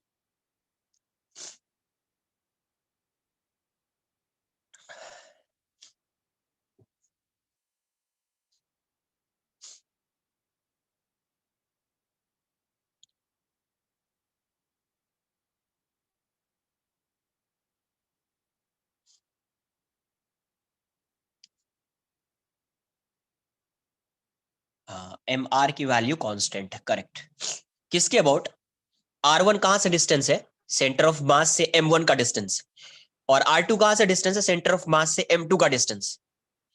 इसका मतलब about centre of mass, about with respect to centre of mass, mass moment of all system would be zero. हाँ वो तो भाई है ना, पहले इसको नोट कर लो ना एक बार, फिर आगे मैं एक्सप्लेन करता हूँ इन सब चीज को। डन।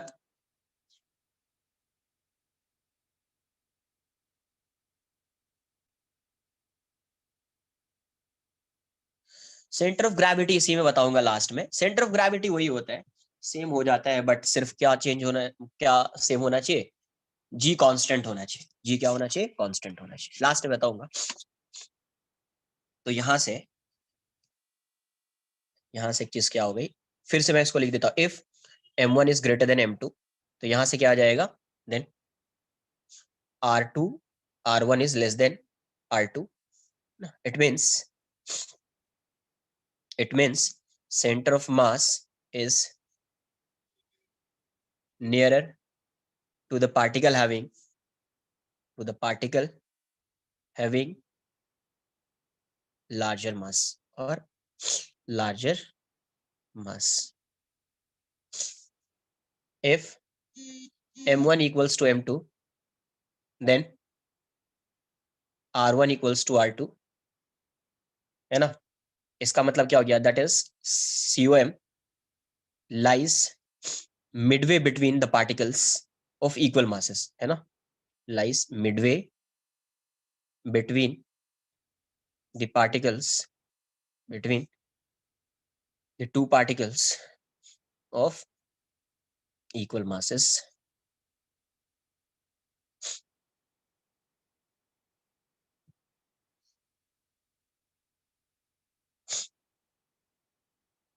ठीक है, ये आ जाएगा यहां से एक चीज। अब यहां से अब देखो डेल्टा एक्सीएम, एक्सीएम क्या है आपका, एक्सीएम अगर मैं ऐसे लिखूं m1 x1 plus m2 x2 bye m1 plus m2। अगर सेंटर ऑफ मास का पोजीशन चेंज होगा तो उसको आप ऐसे लिख सकते हैं, डेल्टा एक्सीएम। यस, डेल्टा एक्सीएम क्या होगा, m1 delta x1 plus m2 delta x2 upon m1 plus m2। Similarly YCM भी फाइंड कर सकते हैं। ये क्या है, डेल्टा एक्सीएम क्या है, चेंज इन एक्सीएम या change in position of XCM, change in x coordinate of m1। और ये डेल्टा x2 क्या है, change in x coordinate of m2, x coordinate of m2। तो इस तरीके से सिमिलरली आप ऐसा भी लिख सकते हैं, delta YCM equals to m1 delta y1 plus m2 delta y2 upon m1 plus m2। ये वाला टर्म डिफाइन किया है, ये टर्म डिफाइन किया यहाँ पे। And delta ZCM equals to m1 delta z1 plus m2 delta z2 upon m1 plus m2। Note कर लीजिए इसको।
डन।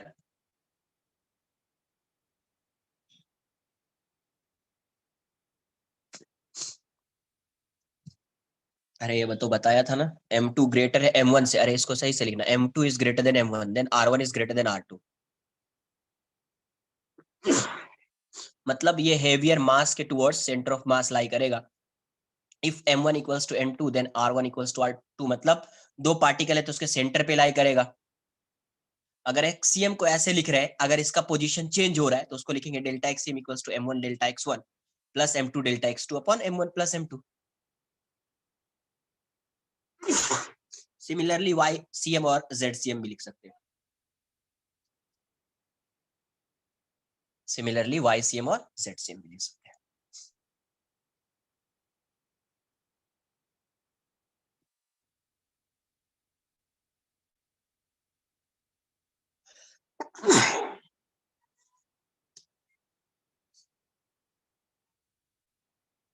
डन।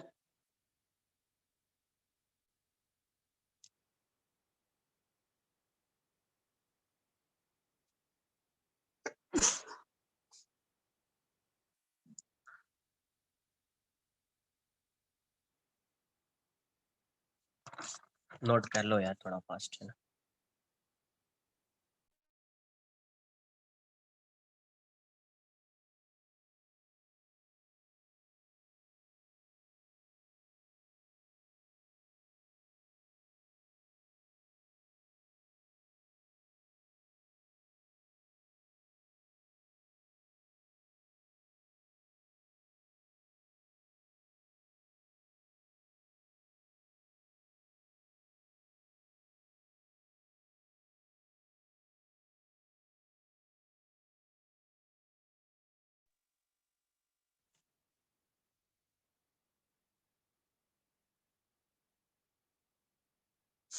देखो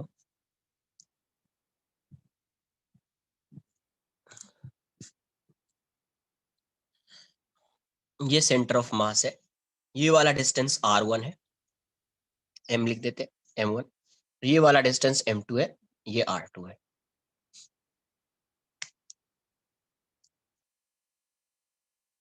तो एक होता है मास मोमेंट, जैसे मास मोमेंट। तो मास मोमेंट होता है क्या बेसिकली, मास मोमेंट जो होता है वो होता है मास इनटू डिस्टेंस। ये होता है मास इनटू डिस्टेंस। जैसे इसके लिए अगर मास मोमेंट, इस पॉइंट के अबाउट अगर मास मोमेंट फाइंड करोगे तो इसका मास मोमेंट क्या हो जाएगा, m2 इंटू r2, है ना। जैसे ये एक पार्टिकल है, इसका मास m है, यहां से ये डिस्टेंस r है, तो ये पॉइंट ए है, तो मास moment about point A, mass moment about point A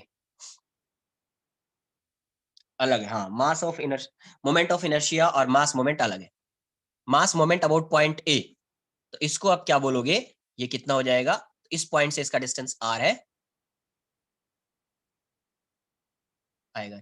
इस पॉइंट से कोई भी किसी भी पॉइंट के अबाउट आ सकता है मास मोमेंट, तो इस पॉइंट के अबाउट इसका जो मास मोमेंट होगा इसका, वो कितना हो जाएगा, m into r, m into r. तो अब ये जो मैं ये टू पार्टिकल सिस्टम की बात कर रहा हूं, तो यहां से फिर से एक बार ड्रॉ कर लीजिए। इसका सेंटर ऑफ मास यहाँ पे है, ये वाला डिस्टेंस r1 है और ये वाला डिस्टेंस r2 है, इसका मास m2 है और इसका मास क्या है, m1 है। तो about centre of mass, about centre of mass, about centre of mass, mass moment कितना हो जाएगा, मास मोमेंट। तो देखो इसको क्या लिखेंगे, इसका मास मोमेंट m2 इंटू r2, इसका मास मोमेंट क्या लिखेंगे, minus m1 into r1। Minus क्यों लिखा, क्योंकि आपने इसको अगर पॉजिटिव ले लिया है तो ये वाला नेगेटिव लेना पड़ेगा, क्योंकि इसके ऑपोजिट डायरेक्शन में जा रहे हैं, इसके ऑपोजिट डायरेक्शन में जा रहे हैं, या किसी ने इसको पॉजिटिव लिया तो इसको नेगेटिव लेना पड़ेगा। मास मोमेंट होता क्या है, तो किसी भी, जैसे अगर ए पॉइंट के अबाउट आपको मास मोमेंट फाइंड करना है तो mass into distance, mass into distance. तो अभी किसके अबाउट फाइंड कर रहे हैं, about centre of mass, about COM, हाँ वही आएगा। तो अबाउट सीओएम, सेंटर ऑफ मास के अबाउट मास मोमेंट कितना आ जाएगा, तो इस ये मास का डिस्टेंस कितना, r2, तो m2 इंटू r2। बट ये वाला जो मास है इस r2 के ऑपोजिट डायरेक्शन में है, तो इसीलिए माइनस आ जाएगा m1 इंटू r1। ऑल्सो अपने को क्या पता है कि m1 r1 equals to m2 r2, m2 r2, hence mass moment क्या हो जाएगा, mass moment is zero, mass moment is zero. तो इसका मतलब ये हुआ, नोट करके एक पॉइंट लिखेंगे, हाँ वेक्टर क्वांटिटी है, ये क्या है, एक वेक्टर क्वांटिटी है, नहीं है तो इसको ऐसे लिख दो, इसको ऐसे लिख दो, मास मोमेंट, वेक्टर लगा दो आर, ये वाला आर है ना। तो आप क्या बोलोगे, नोट करके एक point, the summation of, the summation of mass moments, mass moments of all particles of a system, of a system about center of mass, about COM is always zero,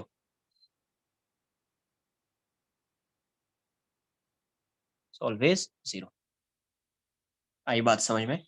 तो मास moment क्या होगा, centre of मास के about, centre of मास के about हमेशा मास moment की value क्या हो जाएगी, तो जीरो हो जाएगी।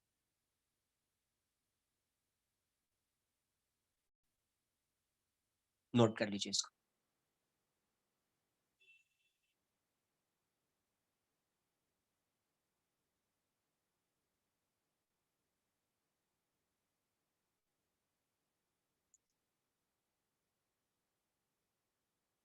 वेट,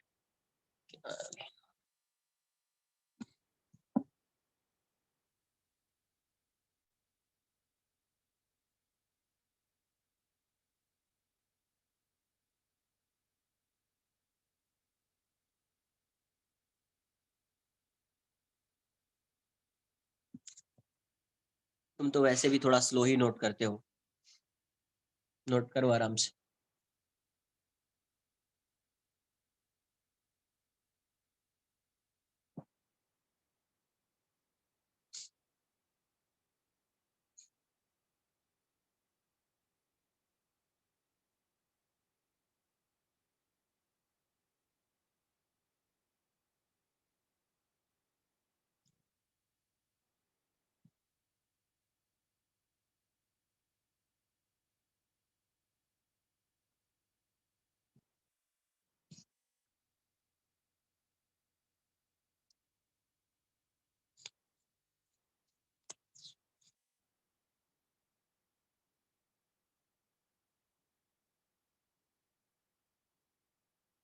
नोट कर लीजिए।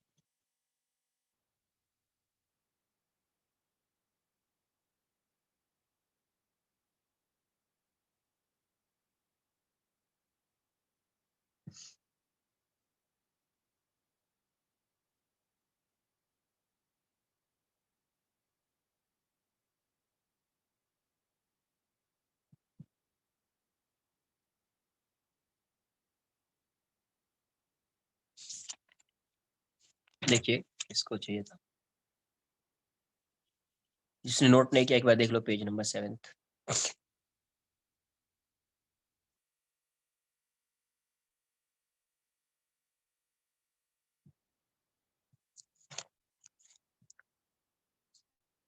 देखो यहाँ पे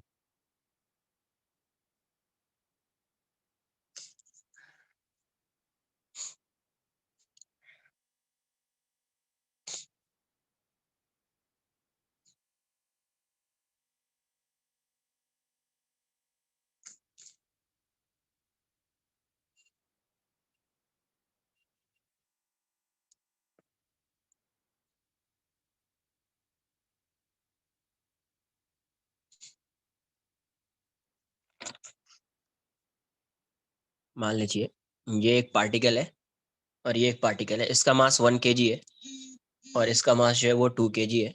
ये x इक्वल्स टू 0 पे है और ये x इक्वल्स टू 3 मीटर पे है। तो आपको बताना है find the position of centre of mass. Find the position of COM of a given system. बताइए क्या आएगा।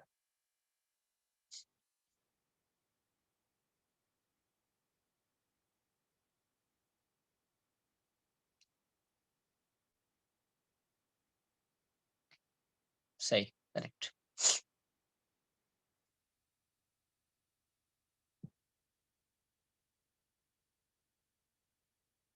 आ जाएगा 2 आ जाएगा, सिंपल सा क्वेश्चन है।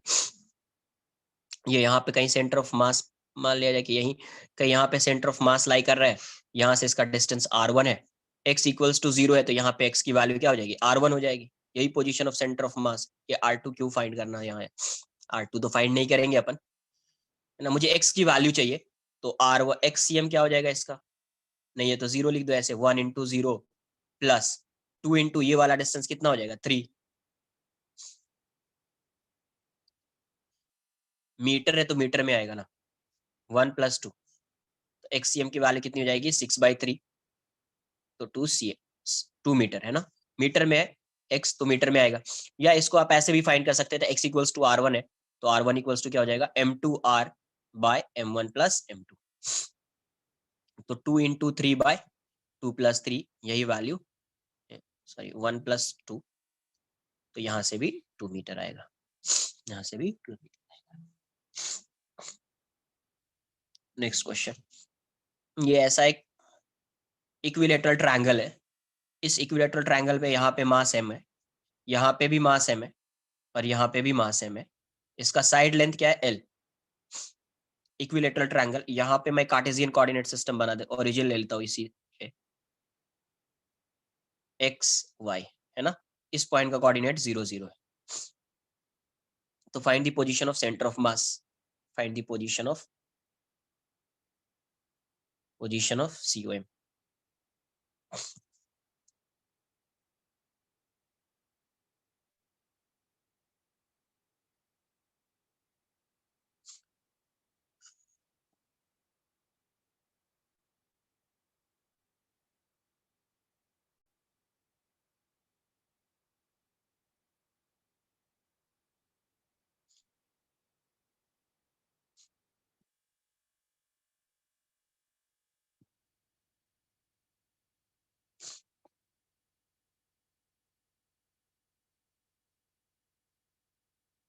हाँ, मास सेम है, m मास इक्वल है। मास क्या है, इक्वल है।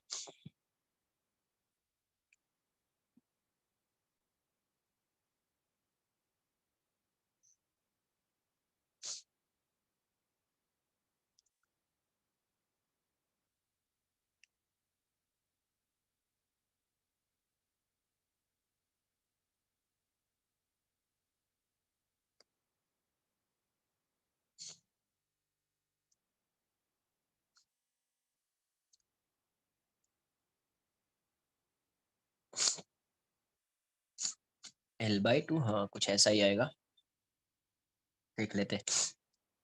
सबसे पहले इसका कोऑर्डिनेट्स लिख लो, ये कितना हो जाएगा L0,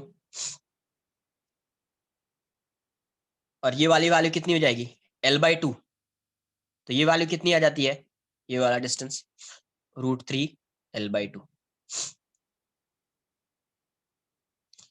तो इसका कोऑर्डिनेट कितना आ जाएगा, x coordinate L/2, y coordinate √3 L/2, तो L/2 √3 L/2, तो x कोऑर्डिनेट भी आ गया है, y कोऑर्डिनेट भी आ गया है,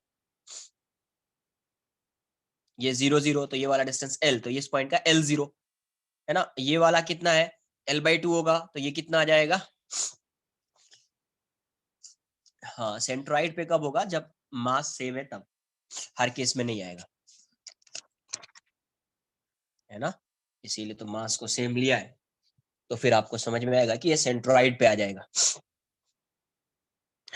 तो इसका एक्सीएम क्या आ जाएगा, m1 x1 plus m2 x2 plus m3 x3 upon m1 plus m2 plus m3। तो यहां से एक्सीएम की वैल्यू क्या हो जाएगी, m into 0 plus m into L plus m into L/2 upon m plus m plus m। तो एक्सीएम की value कितनी हो जाएगी आपको, ml प्लस ml/2, तो 3ml/2 अपॉन 3m, तो एक्सीएम की वैल्यू क्या आ जाएगी आपको L/2। और YCM क्या हो जाएगा, एंड YCM की वैल्यू क्या हो जाएगी, m1y1 plus m2y2 plus m3y3 upon m1 plus m2 plus m3। तो यहां से क्या आ जाएगा, m1 इंटू 0 m इंटू 0, ये हो जाएगा m into 0 plus m into √3 L/2 upon m plus m plus m। तो यहां से क्या आ जाएगा, √3 ml/2 इंटू 3m, तो ये जाएगा √3 से √3 जाएगा, तो L/3 √2 √3। तो इसका सेंटर ऑफ मास क्या आ गया, COM की वैल्यू क्या हो गई, तो XCM कितना है L/2, YCM कितना है L/2 √3, L/2 √3। देख लीजिए एक बार, चेक कर लीजिए।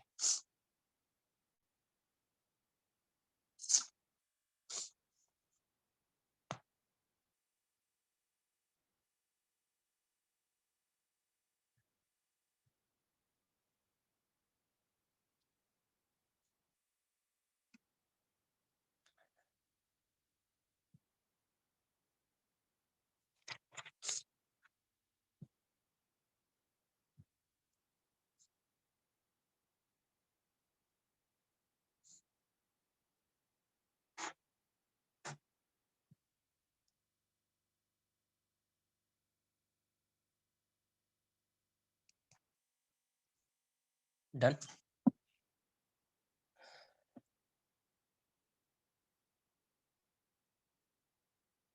अब देखो इसको मैं ऐसे भी सॉल्व कर सकता हूँ, इसको मैं ऐसे भी सॉल्व कर सकता हूँ,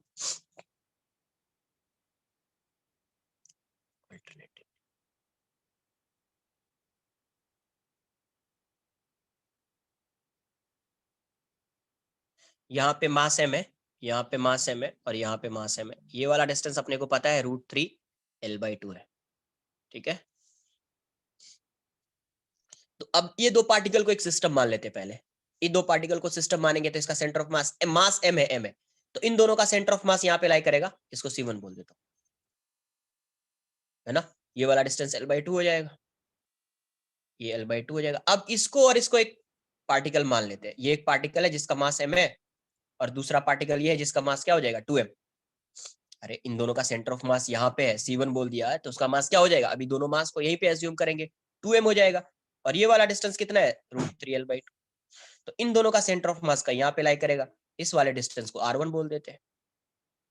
तो एक्स कोऑर्डिनेट, अब देखो सेंटर ऑफ मास अगर लाई करेगा तो ये इसी लाइन पे लाई करेगा, है ना। इन दोनों का सेंटर ऑफ मास यहाँ पे है, तो इन दोनों का सेंटर ऑफ मास यहीं पे होगा, कहीं पे centre of mass lies on the line joining between them,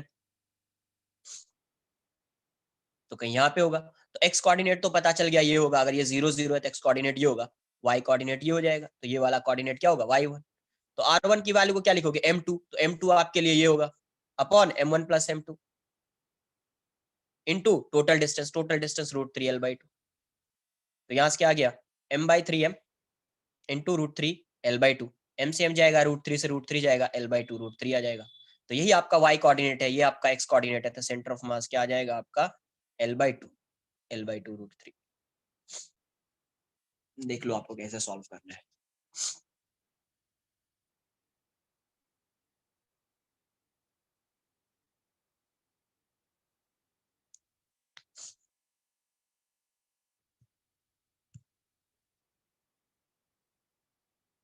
सबके कोऑर्डिनेट्स फाइंड करने हैं या किसी दो पार्टिकल को सिस्टम मान लेना है? ये ऐसा है, ये स्क्वायर है, उसके कॉर्नर पे पार्टिकल्स को रख दिया m 2m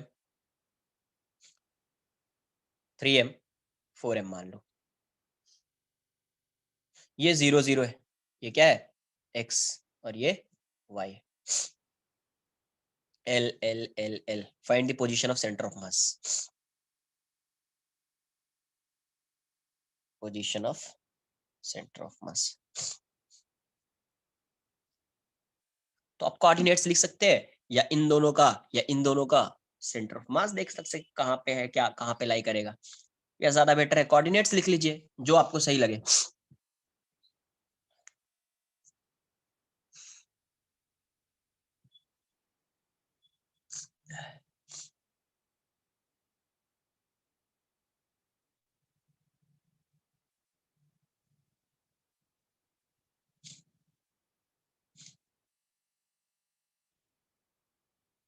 तो यहाँ पे आप इजीली आइडेंटिफाई नहीं कर पाओगे ना, m और 2m है, इसका सेंटर ऑफ मास कहाँ पे होगा?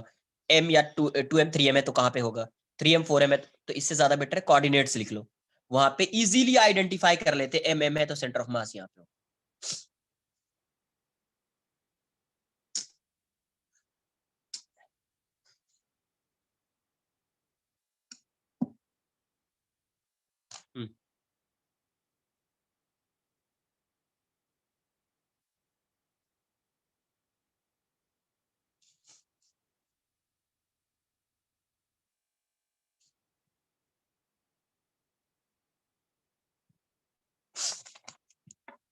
तो कोऑर्डिनेट्स क्या होंगे इसके? ये 0 0 है तो ये l0, ये l आ गया तो इसके कोऑर्डिनेट्स क्या होंगे ll, और ये इस साइड आ गया y पे तो 0l।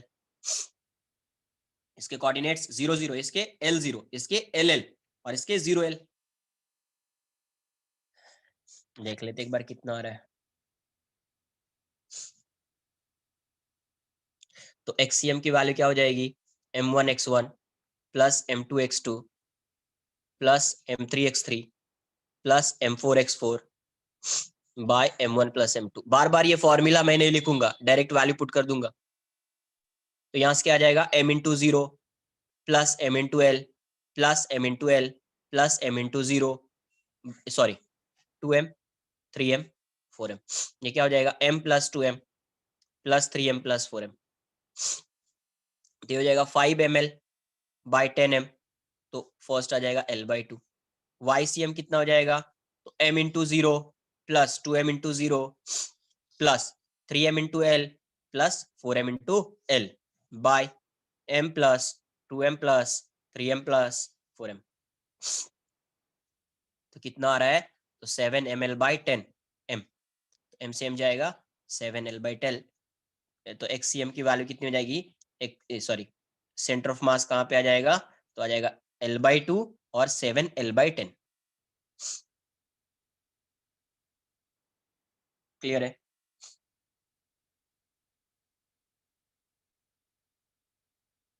नेक्स्ट क्वेश्चन ये ऐसा है,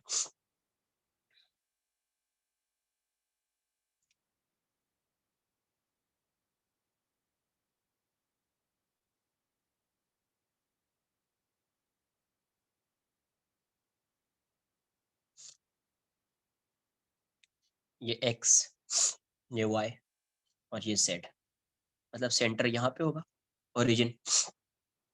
इस कॉर्नर पे रख दिया 2m, इस कॉर्नर पे रख दिया 2m, इस कॉर्नर पे रख दिया 2m, इस कॉर्नर पे रख दिया 2m। यहाँ पे m m m m. Find the position of center of mass. Find the position of center of mass.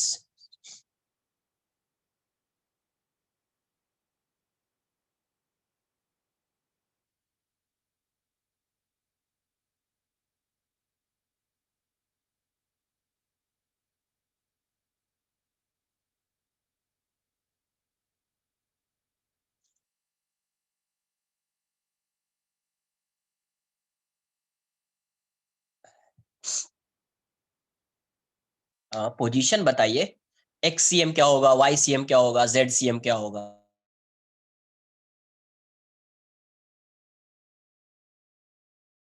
तो कहां से पोजीशन बताना है? ये ओरिजिन है, यहीं से बताना है ना। कैसे हो, खुद से सोचो ना, यहाँ पे कैसे सेंटर ऑफ मास लाई करेगा यार? ये तो एक कॉर्नर है।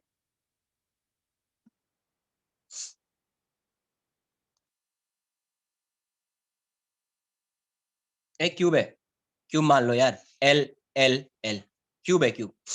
नहीं तो क्यूबाइड होगा तो फिर अलग हो जाएगा। क्यूब क्यूब है, एल एल एल मतलब ये क्या है? क्यूब है।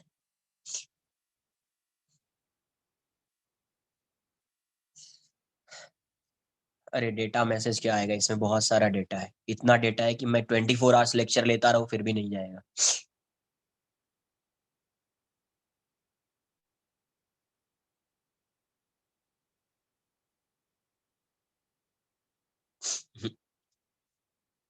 देखो यहाँ पे, ये 2m है, ये 2m है, ये 2m है, ये 2m है। तो इस 2m 2m 2m का सेंटर ऑफ मास इसके सेंटर पे लाई करेगा। ये जो फेस है, इस फेस के सेंटर पे लाई करेगा, इसके सेंटर पे लाई करेगा। और इसका L/2 L/2 2 L/3, very good, सही आंसर है। अब इसका इसका इसका इसका सबका, सबके कॉर्नर पे मास सेम है, मतलब उसका जो सेंटर ऑफ मास होगा उसके सेंटर पे लाई करेगा। तो सेंटर पे जो लाई करेगा इसके सेंटर पे, तो वहां पे कोऑर्डिनेट्स क्या होंगे? इसके सेंटर पे जो लाई कर रहा होगा ये वाला, तो उसके कोऑर्डिनेट्स क्या होंगे? तो अगर मैं लिख दूं यहाँ पे, 2 पॉइंट बन गया है ना, कितना बन गया? 2 पॉइंट बन गया। इसका कितना होगा? 8m। और इसके कोऑर्डिनेट्स कितने होंगे? यहाँ पे सेंटर पे आ रहा है तो x coordinate L/2, y coordinate L/2, है ना। और z कोऑर्डिनेट कितना हो जाएगा? तो ये वाला डिस्टेंस L है तो z कोऑर्डिनेट L आ जाएगा। इसके सेंटर पे z कोऑर्डिनेट ये L है तो z कोऑर्डिनेट L आ जाएगा। लेकिन ये वाला कितना? L/2, और ये कोऑर्डिनेट क्या हो जाएगा? L/2, है ना। तो यहां से कोऑर्डिनेट्स लिखोगे तो ये हो जाएगा L/2, L/2, और वो L आ जाएगा, वो क्या हो जाएगा? L हो जाएगा। अब इसको देखोगे तो इसका कितना? m m m m 4m आ गया। इसके कोऑर्डिनेट्स देखोगे तो इसके कोऑर्डिनेट इसके सेंटर पे आएगा तो ये L/2 होगा, ये भी L/2 होगा, और z कोऑर्डिनेट 0 हो जाएगा, क्योंकि ये किस प्लेन में है? तो एक्स वाई पे, एक्स वाई एक्सेस से जा रहा है और ये इससे पास हो रहा है, तो वहां पे z 0 है, तो z कोऑर्डिनेट 0 हो जाएगा। L/2 और 0। इसका मतलब है कि ये जो लाइन है, ये जो लाइन होगी उसके लिए x कोऑर्डिनेट और y कोऑर्डिनेट कांस्टेंट रहेगा। x कोऑर्डिनेट y कोऑर्डिनेट क्या रहेगा? कांस्टेंट रहेगा। तो इसका सेंटर ऑफ मास का यहाँ पे लाई करेगा, तो ये x देखो यहाँ पे भी L/2 है, यहाँ पे भी L/2 है, यहाँ पे भी L/2, तो इसका x coordinate L/2 centre of मास का, y coordinate L/2, z coordinate को ZCM लिख देते, इसी को फाइंड करना पड़ेगा सिर्फ। तो यहां से ZCM क्या आएगा? 8m into L plus 4m into 0 by 8m plus 4m। कितना आ गया? 8ml बाय 12m, तो 2l/3। तो XCM L/2, YCM L/2, ZCM 2l/3, ये आ जाएगा। आई बात समझ में? आज के लिए इतना ही रखते हैं। आपका होमवर्क, अरे फिर से समझो, ये 2m है, ये 2m है, ये 2m है, ये 2m है। इसका सेंटर ऑफ मास कहां पे लाई करेगा? अंधेरी में या गोरेगांव में? यहाँ पे लाई करेगा, इसका सेंटर ऑफ मास इसके सेंटर पे लाई करेगा, इसके सेंटर पे यहाँ पे लाई करेगा। तो इसके कोऑर्डिनेट्स क्या होंगे? तो इस वाले प्लेन, ये जो आपको दिख रहा है, ये जो साइड दिख रहा है, ये वाला, ये जो फेस है इसका, इस साइड वाला, हाँ कर सकते, कोऑर्डिनेट्स ले लो ना हर पॉइंट का, हर पॉइंट का कोऑर्डिनेट्स ले लो, XCM वहां से फाइंड कर लो, YCM वहां से फाइंड कर लो, ZCM वहां से फाइंड कर लो, हर पॉइंट के कोऑर्डिनेट्स को लिख लो। वो तो बताया ही है, कैलकुलेशन ज्यादा होगा बस। तो देखो इसका जो सेंटर ऑफ मास होगा, ध्यान से, इसका जो सेंटर ऑफ मास होगा कहां पे लाई करेगा? इसके सेंटर पे, इस वाले फेस के सेंटर पे। तो इस फेस पे एक Z की वैल्यू क्या है यार? Z तो कांस्टेंट रहेगा ना इस फेस पे, हर जगह पे Z की वैल्यू क्या होगी? L। ये ओरिजिन है तो ये वाला कितना है? L। तो Z कोऑर्डिनेट इसके लिए क्या हो जाएगा? L। बट ये यहां पे आ रहा है, इसके सेंटर पे आ रहा है, तो x कितना होगा? L/2, और y भी कितना होगा? L/2।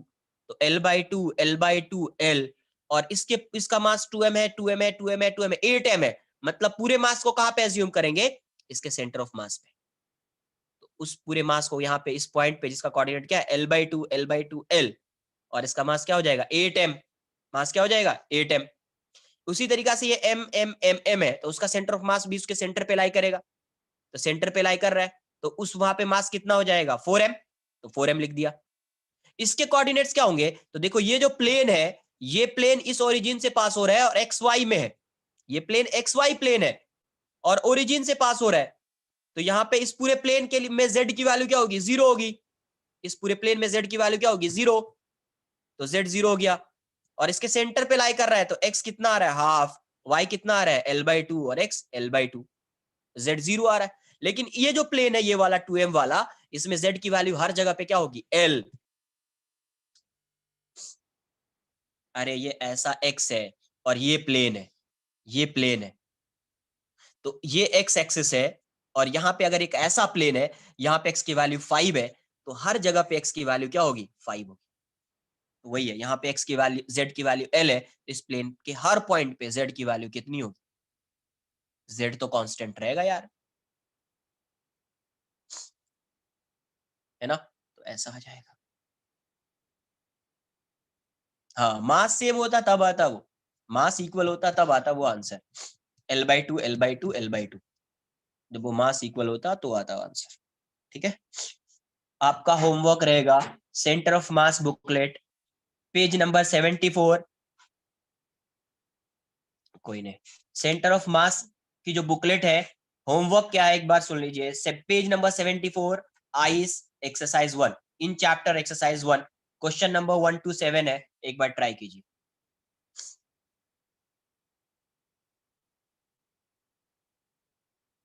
ठीक है, क्वेश्चन नंबर 1 to 7 हो जाएगा। 1 to, हाँ बस उतना ही है, आइस में उतना ही क्वेश्चन है उसमें। Page number 74 in chapter exercise 1, उसमें क्वेश्चन नंबर 1 to 7 ही है, उतना ही सॉल्व करना है। ठीक है, और नेक्स्ट लेक्चर से पहले ग्रुप पे कुछ डाउट्स है इससे रिलेटेड, तो आप पूछ लीजिए। ठीक है।